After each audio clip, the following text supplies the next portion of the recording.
ముందు ట్రైలర్ వేస్తారు కదా, సినిమా స్టార్ట్ అయ్యేటప్పుడు ట్రైలర్ ఉంటుంది కదండి, అలాంటి ట్రైలర్ ఒకటి వేస్తాను. ఈ ట్రైలర్లో ఏం జరుగుతుందంటే, జగన్మోహన్ రెడ్డి గారు ఎవరో ఒక అతనితో మాట్లాడుతున్నారు. అతన్ని ఎవడో కొట్టాడట. ఒరే, కొట్టినప్పుడు ఇలా కొట్టాలని చెప్పాలి, అలా కొట్టాలని చెప్పాలని జగన్మోహన్ రెడ్డి గారు ఎలా ట్రైనింగ్ ఇస్తున్నారో జస్ట్ ఈ వీడియోలో మీకు చూపిస్తానండి.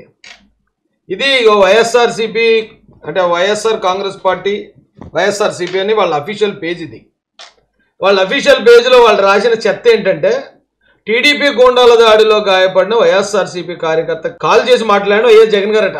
పులివెందుల జడ్పీటీసీ ఉప ఎన్నికల్లో ప్రచారం చేస్తున్నాడని కారణంతో అమరేశ్వర రెడ్డిపై బీటెక్ రవి అనుచరులు పాశవిక. రే, కనీసం ఏదైనా కారణం చెప్పేటప్పుడన్నా ప్రజలు కొంచెం ఆలోచించేలా ఉండాలి కదా. ప్రచారం చేద్దానని కొడతాడారు ఎవడన్నా. అవి ఏమన్నా ఐశ్వర్యరాయ సుస్మితాసేనా వచ్చి ఏదో స్పెషల్ అట్రాక్షన్ లాగా వచ్చి ప్రచారం చేస్తాం. ఇప్పుడు అమరేశ్వర రెడ్డి వచ్చి ప్రచారం చేస్తే ఓడిపోతాను భయపడ్డానికి ప్రచారం చేద్దామని కొడతాడా? ఎవడన్నా నమ్మే మాటలు చెప్పండిరా బాబా. అయితే మీరు జాగ్రత్తగా గమనించండి. ఈ వీడియోలో మీకు 2 పాయింట్లు ప్రూవ్ చేస్తాను. ఒకటి, అతను వైఎస్ఆర్సీపీ కార్యకర్త కాదు. రెండోది, అతన్ని కొట్టిన దానికి జగన్ ఏమని చెప్పమని ట్రైనింగ్ ఇస్తున్నాడో ఇందులో ఉంది, మీరు చూపిస్తారు. వాళ్ళే పెట్టుకుంటారండి మళ్ళీ ఆ దరిద్రం అంతా. ఆ దరిద్రం అంతా వాళ్ళే పెట్టుకుని మేము ఎదవలం అని ఎదవలు అయిపోతారు అంతే వైసీపీ వాళ్ళు. ఒకసారి ఇది వినిపిస్తాను చూడండి. ఒక 3-4 నిమిషాలు నేను పోలమనుకుని ఉన్నాను. విపరీతంగా ఒళ్ళంతా కొట్టేశారు సార్ కట్టెలతో. సార్ అది సార్ రాట్లు లేదు సార్, ఓన్లీ కట్టెలు సార్. అన్ని హాకీ స్టిక్స్.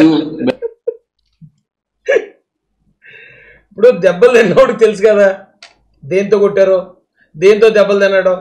లేదు ఒకవేళ అతను ఒక అబద్ధం చెప్పడం ఫిక్స్ అయ్యాడు, కర్రలతో కొట్టారని చెప్పడానికి. మధ్యలో ఆయన కన్ఫ్యూజ్ చేస్తారేంటండి మీరు? జగన్ రెడ్డి గారు ఏమని కన్ఫ్యూజ్ చేశారు మీరు విన్నారా? కట్టెలతో కొట్టారండి అని అతను చెప్తుంటే, కట్టలేనా, రాడ్లు లేవా అంటారు జగన్ గారు. అంటే గొడవకు మీరు రాడ్లు పట్టుకెళ్తారని అందరూ పట్టుకెళ్తారేంటండి? ఎప్పుడైతే జగన్మోహన్ రెడ్డి గారు కట్టెలు అని చెప్పకరా, రాడ్లు అని చెప్పరా, రాడ్లు అంటే ఇంకా బలంగా ఉంటుంది కేసు అని పాపం జగన్మోహన్ రెడ్డి గారు మనోడికి చెప్తున్నారు. ఇది కొత్త ఆర్టిస్ట్ అనుకుంటా, క్యాచ్ చేయలేకపోతున్నాడు. అదే వైసీపీలో సింగిల్ టేక్ ఆర్టిస్టులు ఉన్నారు కొంతమంది, వాళ్ళు అయితే టక్కన పెడతారు అంతే. వెంటనే అవునవునండి రాడ్లేండి బాబు, పెద్ద పెద్ద రాడ్లేండి, దాంతోపాటు కత్తులు కూడా ఉన్నాయండి, కత్తులతో పాటు బల్లెలు కూడా ఉన్నాయండి అని చెప్పేస్తారు. వాళ్ళు అయితే ఆర్టిస్ట్ ఎవరు కొత్త పెట్టారు. మళ్ళీ ఒకసారి ఏంటంటే, ఒక 3-4 నిమిషాలు నేను పోలమనుకుని ఉన్నాను. విపరీతంగా ఒళ్ళంతా కొట్టేశారు సార్ కట్టెలతో. సార్ అది సార్ రాట్లు లేదు సార్, ఓన్లీ కట్టెలు సార్. అన్ని హాకీ స్టిక్స్, బ్యాట్లు. పక్క నుంచి ఎవడో హాకీ స్టిక్స్ ఏమండి, అసలు మన ఆంధ్రప్రదేశ్లో హాకీ ఆడతారా? హాకీ స్టిక్లు ఎవరింటి దగ్గర పడితే వాళ్ళ ఇంటి దగ్గర ఉంటాయా? అసలు సినిమాల్లో ఏదో స్టైల్గా ఉంటుందని హాకీ స్టిక్ పెడతారు తప్ప ఎవరి ఇళ్లల్లో కూడా హాకీ స్టిక్లు ఉండవు. హాకీ స్టిక్ ఎవరి దగ్గర ఉంటుంది? ఆ పక్కనోడు ఎవడో చెప్పాడు, బుద్ధి లేనాడు, హాకీ స్టిక్లతో కుట్టారని చెప్పాను. ఇది అన్నీ అదే హాకీ స్టిక్లతో కుట్టారండి అంటున్నాడు. కొంచెం ట్రైనింగ్ కొంచెం బాగా బండరా ఇచ్చేటప్పుడు. ఎందురా బాబు ఇలా దొరికేస్తారు మీరు? రాట్లు లేదు సార్, ఓన్లీ కట్టెలు సార్. అన్ని హాకీ స్టిక్స్, బ్యాట్లు. ఇంకా హాకీ స్టిక్స్ అని మనోడికి అందుకని ఇంకా హాకీ స్టిక్స్, బ్యాట్లు, వికెట్లు, గ్లౌజులు, ప్యాడ్లు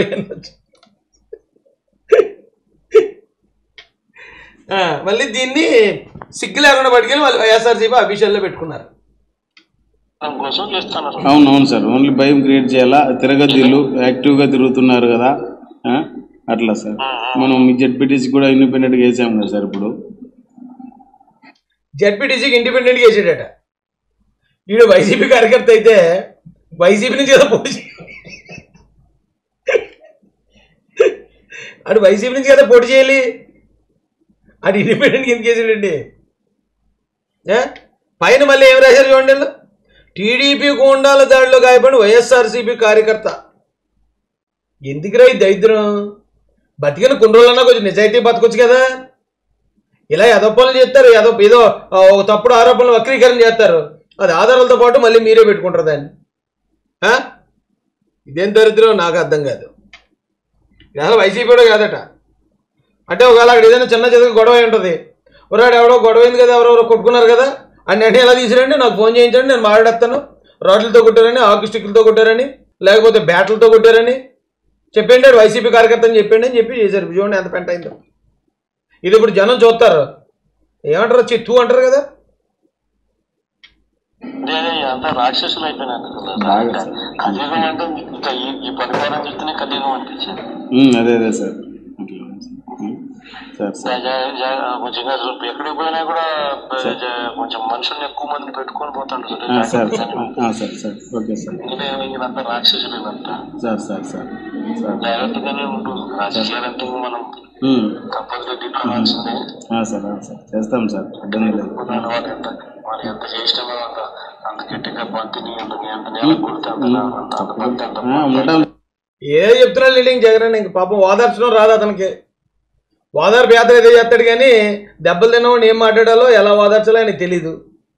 నువ్వు కూడా 10 మందిని వేసుకుని వెళ్ళంటున్నాడు.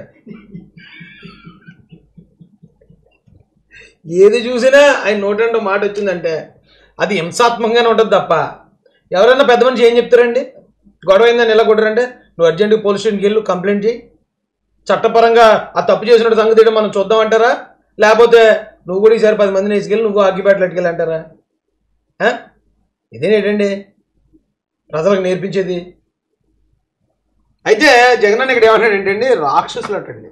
ఎవరండి? టీడీపీ వాళ్ళు, జనసేన వాళ్ళు. నిజమైన రాక్షసులు వైసీపీ వాళ్ళే, కానీ పిచ్చోడు ఎవడన్నా నువ్వు పిచ్చోడు అంటే ఒప్పుకుంటాడా? ఇప్పుడు రాహుల్ గాంధీ గారు ఒక ప్రెస్ మీట్ పెట్టారు, బాగుంది, మంచి పవర్ పాయింట్ ప్రజెంటేషన్ తయారు చేశారు, చక్కగా అనర్గళంగా మాట్లాడాడండి. ఆ పాయింట్ ఆఫ్ వ్యూలో రాహుల్ గాంధీ గారు బాగా మెచ్యూరిటీ బాగా వచ్చింది, మంచి టాపిక్, మంచి భాష మాట్లాడుతున్నాడు, అలాగే కరెక్ట్ లాజిక్లే పట్టుకున్నాడు ఆయన.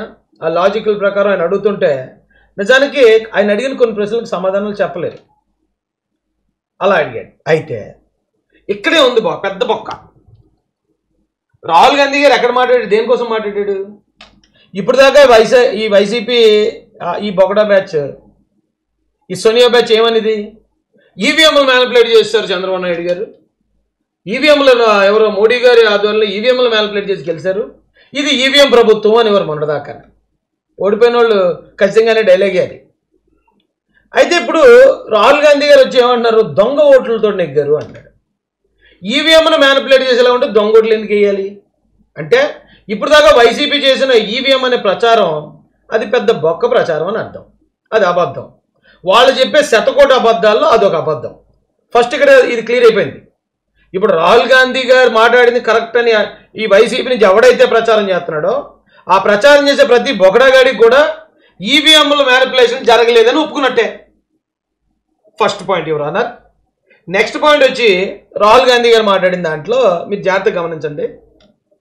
ఆయన మహారాష్ట్ర కాదు, బెంగళూరు సెంట్రల్లో, అలాగే మహాదేవపుర, ఇది కూడా కర్ణాటకలో ఉంది. కర్ణాటకలో ఉన్న ఒక నియోజకవర్గాన్ని, ఒక అసెంబ్లీ నియోజకవర్గాన్ని తీసుకుని అక్కడ జరిగిన ఇష్యూని మాత్రం ఆయన చెప్పాడు. చెప్తూ ఆయన మాట్లాడిన మరో మాట ఏంటంటే ఆయన బీజేపీని టార్గెట్ చేస్తాడు. ఎందుకంటే ఆ రెండు కూడా ఏదో దున్నపోతు కొట్టుకుని లేక దొండ మీద అన్నట్టు, అది బీజేపీ తట్టుకుంటుంది, కాంగ్రెస్ తట్టుకుంటుంది, ఇద్దరు దెబ్బగా ఉంటారు. కాబట్టి వాళ్ళిద్దరి మధ్య జరిగే ఫైట్ ఇది. ఆయన అసలు ఆంధ్రప్రదేశ్ గురించి కానీ, ఆంధ్రప్రదేశ్లో పార్టీల గురించి కానీ, నియోజకవర్గాల గురించి కానీ ఎక్కడా మాట్లాడలేదు. ఒకవేళ మాట్లాడాలంటే ఇప్పుడు దాకా వైసీపీలు చేసిన ప్రచారం ఈవీఎం ప్రచారం చేశారు కదా, అదేమన్నా మాట్లాడితే దానికి కొంచెం వ్యాలిడిటీ ఉండను. కానీ ఈయన ఏమన్నాడు, కేవలం దొంగోట్లు. ఆ దొంగోట్లు కూడా ఎలా పడ్డాయని అన్నాడు ఆయన. వీళ్ళకి అసలు వైసీపీలో బుర్రబుద్ధి లేదు. ఏదన్నా సరే మేము ముందుకు వచ్చేస్తారు, టాప్ అని కొడితే అది పట్టుకుని మళ్ళీ పోతారు. మీకు ఎగ్జాంపుల్ చెప్తాను. రాహుల్ గాంధీ అనే ఒక విద్యార్థి, జగన్మోహన్ రెడ్డి అనే ఒక విద్యార్థి, పేర్లు పెట్టానండి, విద్యార్థులు ఇద్దరు ఒక ఎగ్జామ్ రాశారు. ఎగ్జామ్ రాస్తే దానిలో ఒక 5 మార్కులు ప్రశ్న సిలబస్ కాకుండా అవుట్ ఆఫ్ సిలబస్ వచ్చేసింది. రాహుల్ గాంధీ అనే విద్యార్థికి ఆ 5 మార్కులతో స్టేట్ ర్యాంక్ పోయింది. కానీ జగన్మోహన్ రెడ్డి అనే విద్యార్థికి 100కు వచ్చిన మార్కులే 5 కాదు 11. ఒకవేళ 5 మార్కులు కలిపినా ఇతనికి ఎంత వస్తాయి? 11 + 5 16 అవుతాయి, పాస్ కూడా అవడం. కానీ అదే 5 మార్కులు కనుక ఒకవేళ రాహుల్ గాంధీ అనే విద్యార్థికి వస్తే అతను స్టేట్ ర్యాంక్ కొడతాడు. ఈ టైంలో ఈ జగన్మోహన్ రెడ్డి అనే విద్యార్థి వచ్చి ఆ 5 మార్కుల వల్ల నేను స్టేట్ ర్యాంక్ కోల్పోయానంటే వినడానికి ఎంత అసహ్యంగా ఉంటుందండి. అసలు నీకు వచ్చిన మార్కులు ఎన్ని వ్యవహారం ఎంత తిడతామా లేదా? ఇక్కడ అదే ఉంది మ్యాటర్. ఇప్పుడు రాహుల్ గాంధీ గారికి బీజేపీకి వాళ్ళిద్దరికి దెబ్బగా ఉంది. ఆ దెబ్బలో అయితే బీజేపీకి చాలా పెద్ద మెజారిటీతో నెగ్గేశారు మొన్న. కాంగ్రెస్ పార్టీ దగ్గరకు కూడా వెళ్ళలేదు అనుకోండి. వాళ్ళిద్దరి మధ్య జరిగే దాంట్లోకి తగుదునమ్మా అని ఏళ్ళు వెళ్తారేంటి నాకు అర్థం కాదు. మీకు సిగ్గేదేట్రా? సిగ్గే ఇదా అంటున్నాను అసలు. అలా ఉందా పదార్థం ఉందా మీ ఒంట్లోని? రండి ఇప్పుడు చూపిస్తాను రండి. ఇక మహాదేవపురాల్లో జరిగిన దాన్ని ఈయన బేస్ చేసుకుని చెప్పాడు. ఈ ఓట్లు దొంగ ఓట్లు ఎలా చేశారట అంటానికి ఆయన ఒక ఇది చూపించాడు చూడండి. డూప్లికేట్ ఓటర్స్ 11,000 మంది ఉన్నారట. ఫేక్ అండ్ ఇన్వాలిడ్ అడ్రస్ తోటి 40,000 మంది అట. Bulk voters in single address 10,000 మంది అట. ఇన్వాలిడ్ ఫొటోస్ 4,000 చిల్లర మంది. మిస్యూజ్ ఆఫ్ ఫామ్ 6 అన్నారు 33,000. అది ఫామ్ 6 అనేది మనకు వర్తించదు, దాన్ని కూడా పక్కన పెడదాం.